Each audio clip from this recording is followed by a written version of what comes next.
Welcome to the Language Lesson Hub, the podcast where we explore around the world to improve your language skills.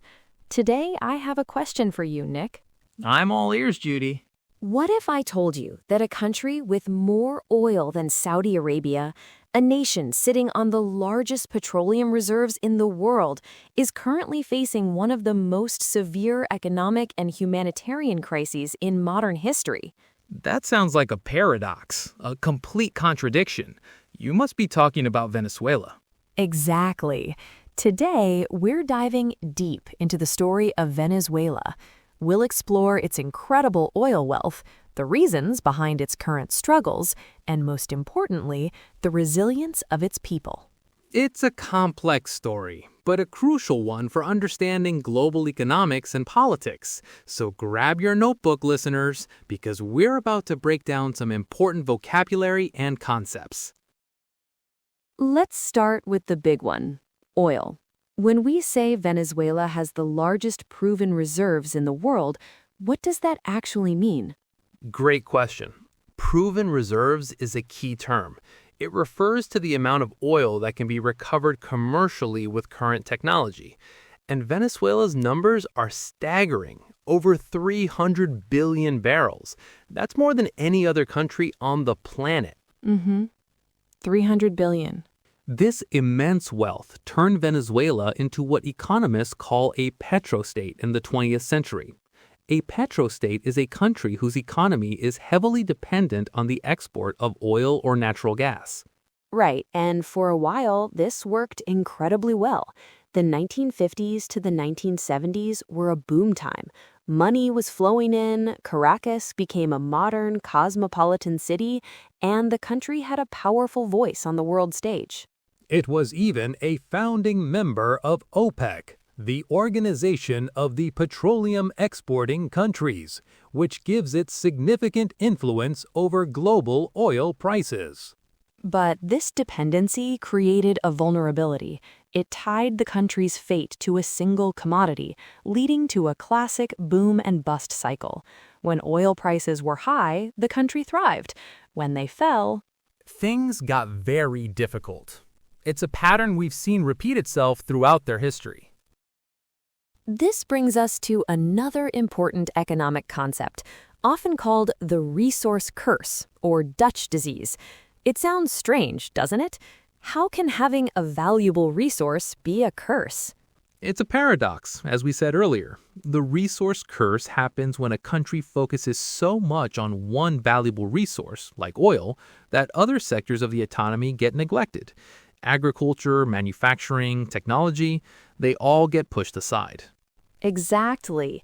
The flood of oil money makes the country's currency stronger, which in turn makes its other exports more expensive and harder to sell. So the economy becomes less diversified. Diversification is the opposite of putting all your eggs in one basket. It means having a healthy mix of different industries. Venezuela unfortunately lost that balance. No balance. Then, in the 1970s, the government decided on the nationalization of the oil industry. That's another key vocabulary word. Nationalization is when the government takes control of a private industry. Right. And this created the state-owned oil giant Petróleos de Venezuela, or PDVSA. The idea was to use the oil revenue, the income generated from sales, to fund social programs for the people. And for a time, it did. But over the years, critics argue that mismanagement, corruption, and a lack of investment in the infrastructure of PDVSA began to weaken the company from the inside. So you have a country that's almost entirely dependent on one industry, and that one industry is starting to face serious problems. It's a recipe for disaster. Precisely. The stage was set for a major crisis. And that crisis hit hard in 2014 when global oil prices crashed. They plummeted from over $100 a barrel to less than $50. For Venezuela, this was catastrophic. Imagine your household income being cut in half overnight. That's essentially what happened to the entire country's budget. The government could no longer afford to import basic goods or fund its programs. Right. This led to one of the most extreme cases of hyperinflation in history. Hyperinflation is when prices for goods and services rise uncontrollably. We're talking about prices doubling every few weeks. People's life savings became worthless. It's hard to even imagine. This triggered a severe humanitarian crisis, widespread shortages of food, medicine, electricity, and clean water. The basic functions of the state started to break down. And the world noticed. The situation became a major geopolitical issue. The term geopolitical refers to the way geography and economics affect politics and relations between countries. Geopolitical. The United States and other Western countries imposed economic sanctions on Venezuela. Sanctions are penalties, usually economic, designed to pressure a country to change its policies. These sanctions targeted the government and the oil industry, making it even harder for Venezuela to sell its oil. Meanwhile, countries like Russia and China stepped in to support the Venezuelan government, creating a complex international standoff. The impact is huge. A collapse in Venezuelan oil production affects global supply, and the instability in the region has effects on all of its neighbors. It's so easy to get lost in the economics and politics, but we can't forget that at the heart of this story are nearly 30 million people. It's important to look beyond the crisis. Absolutely. Venezuelan culture is incredibly rich and vibrant. It's a melting pot of indigenous, African, and Spanish influences. The music, the art, the food, it's all a testament to the spirit of its people. And the natural beauty is just breathtaking. From the pristine Caribbean coastline to Angel Falls, the tallest uninterrupted waterfall in the world, it's a land of incredible diversity. That's so true. But the crisis has taken a profound human toll. To escape the situation, over 7 million Venezuelans have left the country. This is one of the largest migration crises in the world today.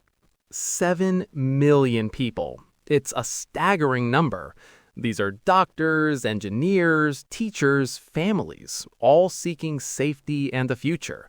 They face immense challenges, from xenophobia to exploitation, as they try to rebuild their lives in new countries. It highlights the resilience you mentioned earlier. Despite everything they've been through, Venezuelans continue to strive, to create, and to hope for a better future for their homeland. Their story is one of hardship, yes, but it's also one of incredible strength and perseverance. So, to recap, Venezuela's story is a powerful lesson. It shows us how immense wealth can become a curse, how economies dependent on a single resource are fragile, and how geopolitical forces can shape the fate of a nation. Right. It's a complex web of history, economics, and politics. But at its center are people with a rich culture and an unbreakable spirit.